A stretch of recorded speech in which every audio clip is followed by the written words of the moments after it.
You are about to learn one of the biggest secrets in the history of the world. It's a secret that has huge effects for everyone who lives on this planet. Most people can feel deep down that something isn't quite right with the world economy, but few know what it is.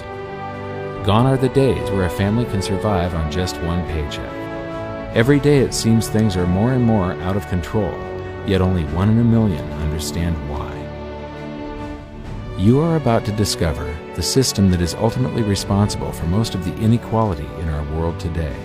The powers that be do not want you to know about this, as this system is what has kept them at the top of the financial food chain for the last 100 years. Learning this will change your life because it'll change the choices that you make. If enough people learn it, it'll change the world because it'll change the system. For this is the biggest hidden secret of money. Never in human history have so many been plundered by so few, and it's all accomplished through this, the biggest scam in the history of mankind.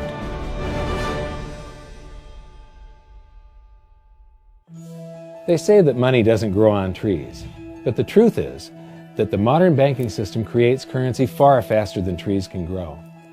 Most people don't have a clue how currency is created.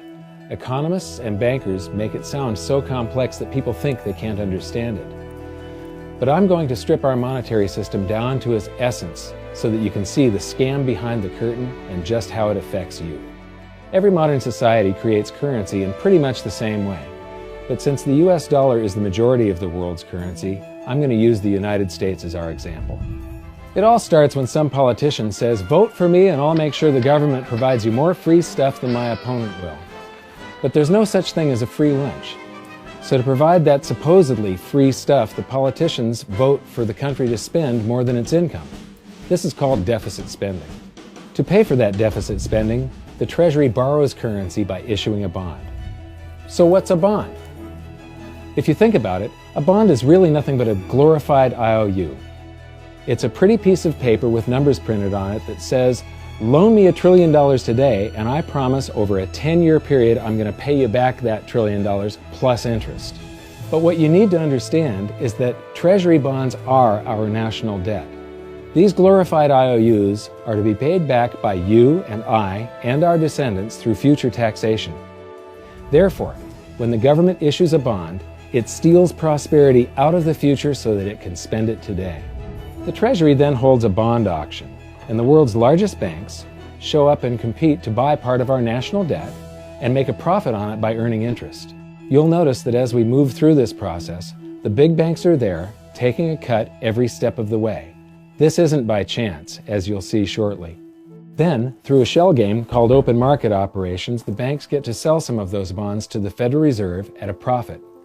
To pay for the bonds, the Federal Reserve opens up its big old checkbook and writes bad, bogus, counterfeit checks that should bounce because they're drawn on an account that always has a zero balance. There isn't 1 penny in there. To quote from the Boston Federal Reserve, "When you or I write a check, there must be sufficient funds in our account to cover that check.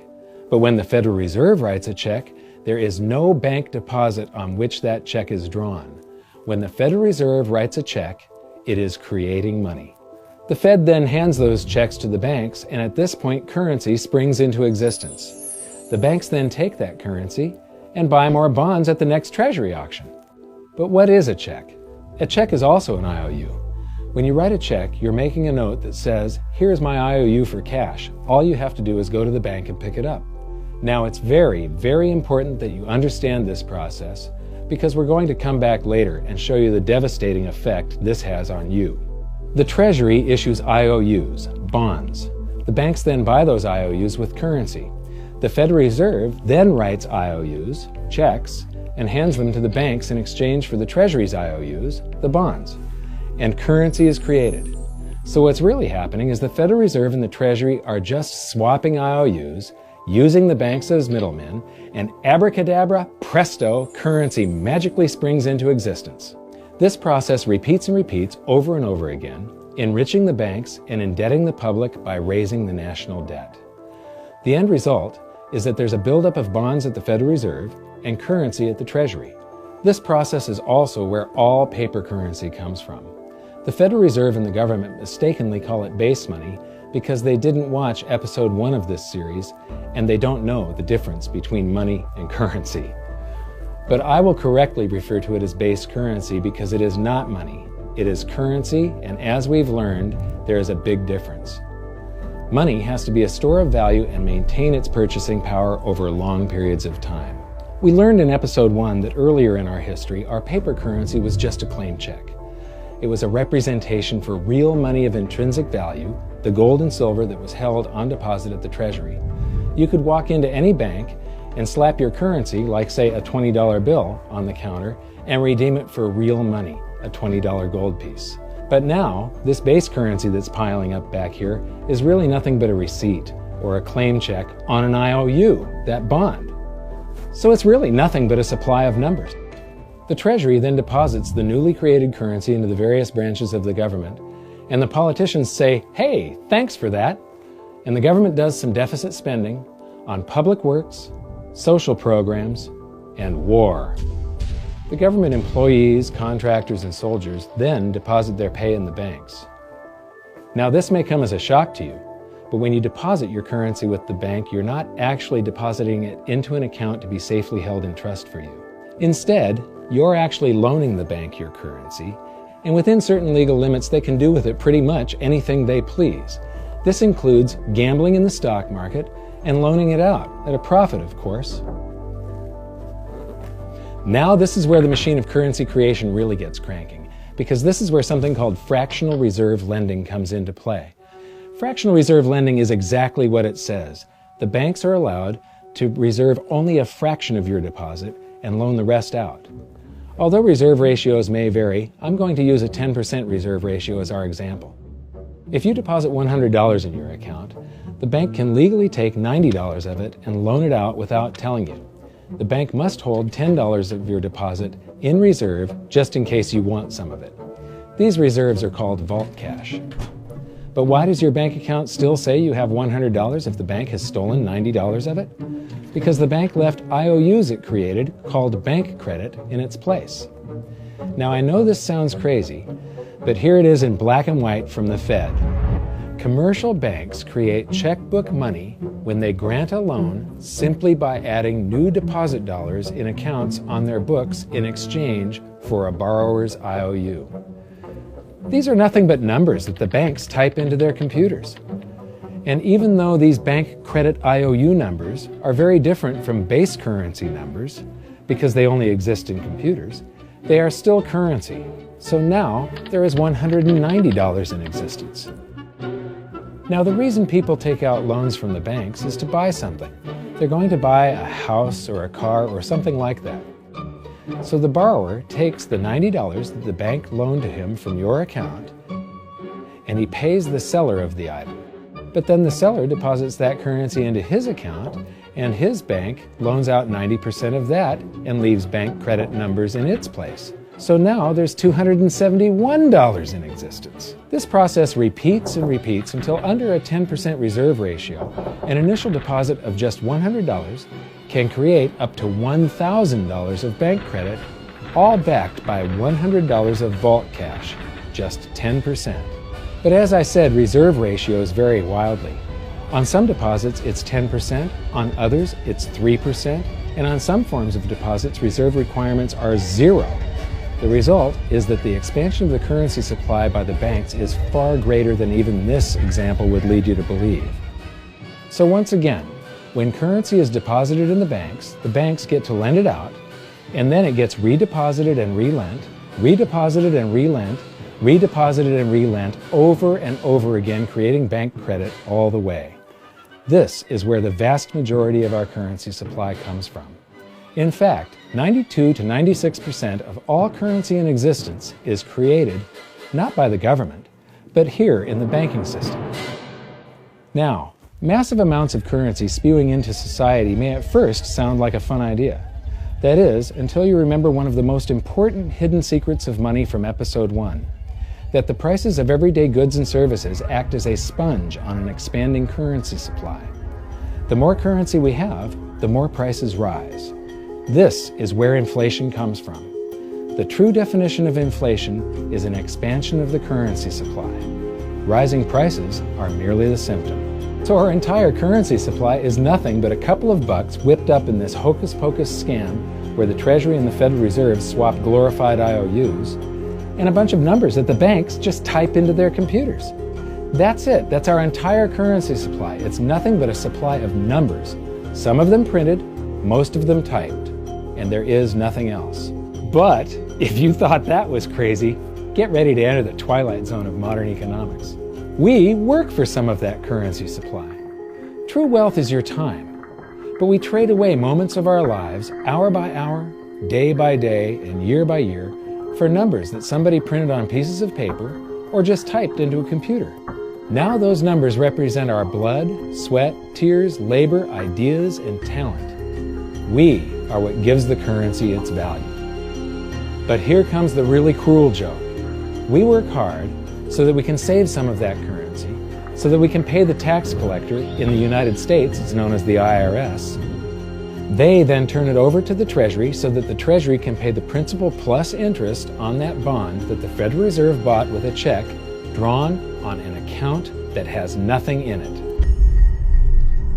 Now let's do a recap on this section, because this is where the system begins to rob you and I on a massive scale.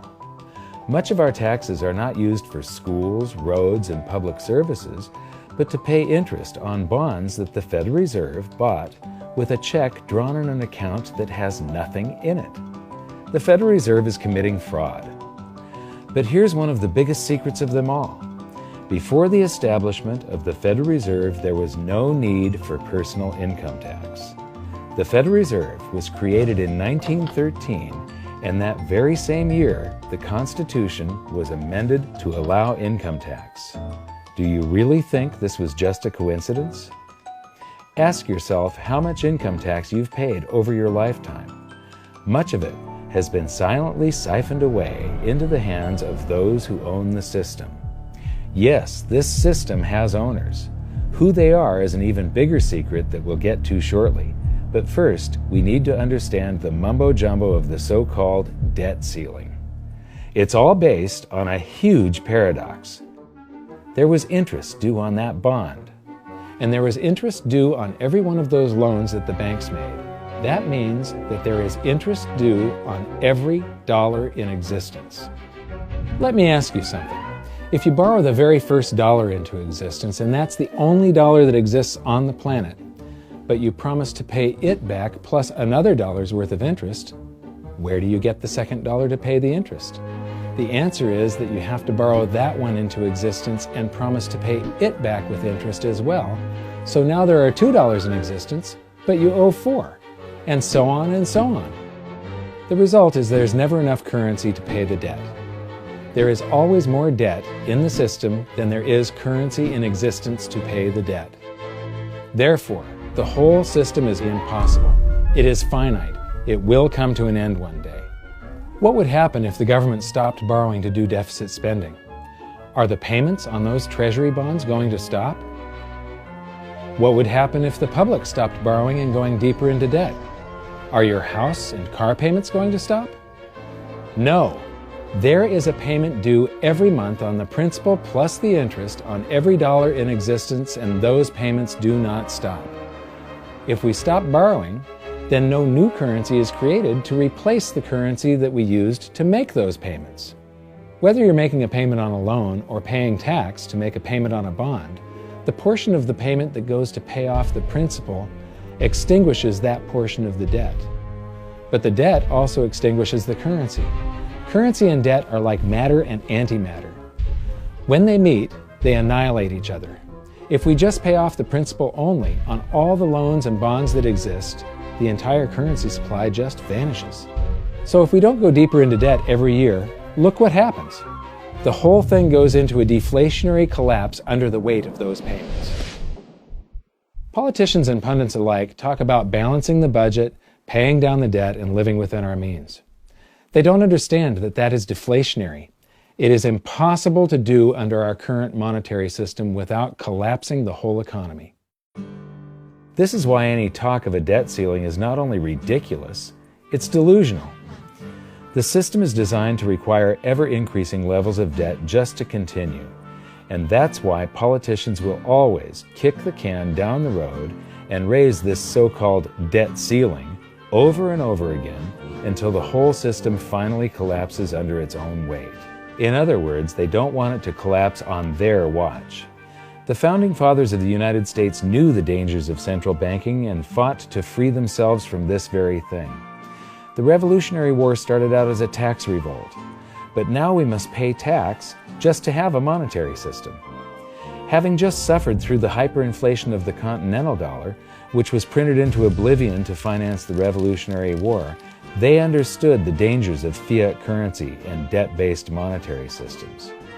So to protect future generations from institutional theft and out-of-control government, they wrote into the Constitution that only gold and silver can be money for the simple fact that you can't print them.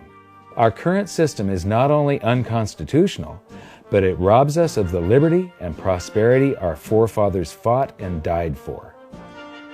We are all feeling the effects of ignoring the Constitution right now. By forcing more currency into circulation, our purchasing power is diluted. Inflation is a slow and insidious stealth tax that is simply the result of this debt-based monetary system. This system empowers and benefits those who create the currency and receive it first, as they get to spend it into circulation before it has an effect on the economy. They're stealing purchasing power from you and transferring it to the banks and the government every hour of every day because of this false monetary system. And it's not like the people at the top don't know this. To quote the Federal Reserve, the decrease in purchasing power incurred by the holders of money due to inflation imparts gains to the issuers of money. This is a fraud. It is a pyramid scheme, it is a Ponzi scheme, it's a scam, and it's a lie. Our entire monetary system is nothing but a form of legalized theft. But here's the biggest con job of them all. The Federal Reserve is not federal, it has stockholders. There is no federal agency that has stockholders. What's a stockholder? A share of stock represents a percentage of ownership in a corporation. So the stockholders are the owners of that corporation. Therefore, the Federal Reserve is a private corporation with owners. And you can see it for yourself if you go to the Federal Reserve's website, and it will say, the stockholders receive an annual dividend of 6%. Now we know that the stock in the Federal Reserve was originally issued to the largest banks in the United States. But because of mergers and acquisitions through the years, you can't actually trace who owns the stock in the Federal Reserve. That's a very closely guarded secret. My guess would be that the owners are those primary dealers, the banks that get to make a profit by selling part of our national debt, those bonds, to the Federal Reserve, who buys them with a check from nothing. Then we pay tax to pay the principal and the interest on those bonds so that the Federal Reserve can pay the banks a 6% dividend. Don't be alarmed if you don't quite comprehend the deception of this system at first glance. Very few people do. It is purposely complex. The economist John Maynard Keynes once wrote, "By this means, government may secretly and unobserved confiscate the wealth of the people, and not one man in a million will detect the theft." I believe that presented correctly, anyone can understand this system, regardless of how complex it is. So let's do a recap and break it down even more. The way the system works is that, step 1, the government creates glorified IOUs. These bonds increase our national debt and put the public on the hook to pay it back. Step 2, IOUs are swapped to create currency. The Treasury sells the bonds to the banks. The banks then turn around and sell our national debt at a profit to the Federal Reserve, which they probably own. The Federal Reserve then opens its checkbook that doesn't have a penny in it and buys those IOUs with IOUs that it writes, checks, on a checking account that has a zero balance. Then they give those checks to the banks and currency just springs into existence, and then the whole process repeats. This results in a buildup of bonds at the Federal Reserve and currency at the Treasury, which is really just a supply of numbers. The Treasury then deposits the numbers in the various branches of the government, and we get to step 3. The government spends the numbers on promises, public works, social programs, and war. Then the government employees, contractors, and soldiers deposit their pay into the banks. And we get to step 4, where the banks multiply the numbers by magically inventing more IOUs through fractional reserve lending, where they steal a portion of everyone's deposit and lend it out. That currency gets redeposited, and then a portion is stolen again. And the process repeats over and over, magnifying the currency supply exponentially. Then we work for some of those numbers, which brings us to step 5, where our numbers are taxed. We pay tax to the IRS, who then turns our numbers over to the Treasury, so the Treasury can pay the principal plus the interest on bonds that were purchased by the Federal Reserve with a check from nothing. Then we get to step 6, the debt ceiling delusion. The system is designed to require ever-increasing levels of debt and will eventually collapse under its own weight because politicians always kick the can down the road. They don't want it to collapse on their watch. And finally, step 7, the secret owners take their cut. The world's largest banks own the Federal Reserve. Those banks make a profit selling our national debt to the Fed. They make a profit when the Fed pays them interest on the reserves held at the Fed, and the Fed pays them a 6% dividend on their ownership of the Fed. This system is fundamentally evil. It funnels wealth from the working population to the government and the banking sector. It is the cause of the artificial booms and busts of modern economies, and it causes great disparity of wealth between the rich and the working class. And it is only possible because we no longer use real money, we use currency. But worst of all, it is a form of enslavement. Bond is the root word of bondage. Whenever a government issues a bond, it is a promise to make us pay tax in the future. Nobody asked you if you wanted to pay tax today for the prosperity we all enjoyed in the last century. Nobody is asking our children if they want to work hard in the future to pay for the prosperity we're enjoying now. George Washington once wrote to James Madison, "No generation has the right to contract debts greater than can be paid off during the course of its own existence." By stealing prosperity from tomorrow so we can spend it today, we enslave ourselves and future generations. Now this all sounds pretty bad, but there is great hope, for you are the greatest threat to this false monetary system. This system relies on the public being ignorant of its workings. Please share this knowledge with everyone you know, because an informed public that fully understands the system can build a better future for generations to come. And now I leave you with this quote, widely attributed to a former director of the Bank of England. The modern banking system manufactures money out of nothing. The process is perhaps the most astounding piece of sleight of hand that was ever invented. Banking was conceived in inequity and born in sin. Bankers own the earth. Take it away from them, but leave them the power to create money and control credit, and with the flick of a pen, they will create enough money to buy it back again. But if you want to continue as the slaves of bankers and pay the cost of your own slavery, let them continue to create money and to control credit. This is the Federal Reserve in Washington, D.C. It's located on Constitution Street, and that is just as much of a joke as the New York Fed being located on Liberty Street. Both of them are unconstitutional, both of them limit our liberty, and they transfer wealth away from us every second of every day to the Federal Reserve, to the government, and to the banking sector. You are now among the 1 in a million who can detect the theft of your prosperity.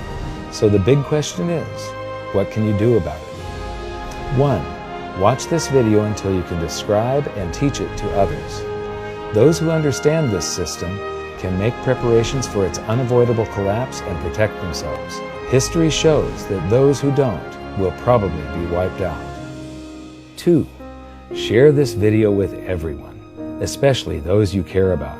All it takes is a mouse click or two to get this message in front of millions. Post this video on Facebook, tweet it, email it to loved ones. Please share it wherever you can. 3. Join the conversation. The current world monetary system is based on a 300-year-old design meant to enrich a few at the expense of the many. There must be a better way. At hiddensecretsofmoney.com, we've created an open-source platform for the design and development of a new world monetary system. We're calling on every economist, every student, every college, every bright mind, and anyone who cares to join the discussion. In educating ourselves and each other, we can prevent the further loss of our freedoms and maybe, just maybe, win some of them back.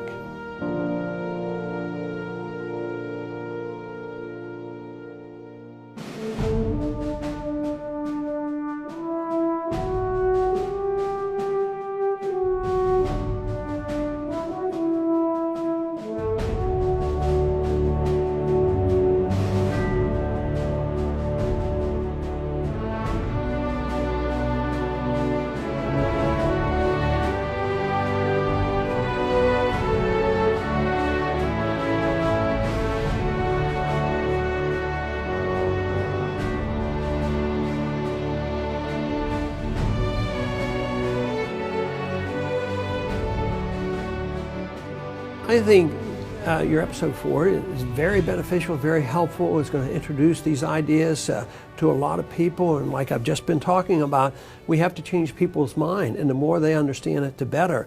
And I think we're at this point now where more people in the last several years, 4 or 5 years, have thought about the Fed than they ever have in the previous 95 years. So I think an explanation and diagrams to show it is very helpful, because quite frankly, they're not going to get it in their grade school. They're not going to get it in their high schools. They're not going to get it in college unless they're in a very rare circumstance to understand how this works. You know, for years before I got involved in really studying gold and some of the things I write and talk about today, I was a monetary economist for decades. You know, in your video, you talk about the primary dealers. I was chief counsel and chief credit officer, one of the largest primary dealers for 10 years. So I had an inside seat on the Treasury market and have the privilege of working with several former vice chairmen of the Board of Governors, Manley Johnson and David Mullins, going back to the 80s and 90s. So I'm very immersed in what you were talking about. And I thought it was extremely accurate, extremely clear.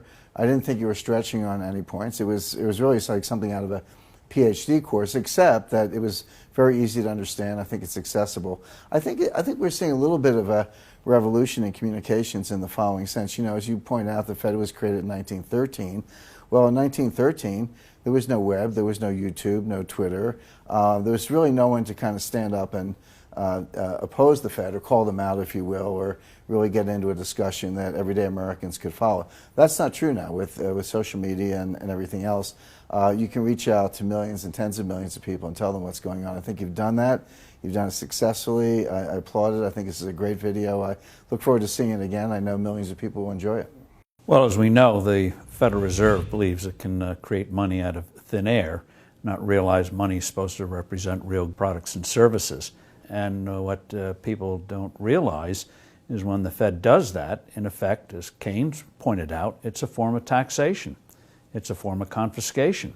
And because people don't see it, the politicos get away with it, but it also undermines social trust. It just is corrosive throughout society. We're going to have a lot of turmoil in the coming years, but it's going to be the kind of turmoil that leads to positive things. So don't despair. Get out there and fight, because the tide is going to turn. This is going to be the status last stand. Thank you. This episode of Mike Maloney's Hidden Secrets of Money was brought to you by GoldSilver.com and the new Silver Pegasus Round. To learn how to protect your family and turn the coming economic storms into opportunity, visit GoldSilver.com.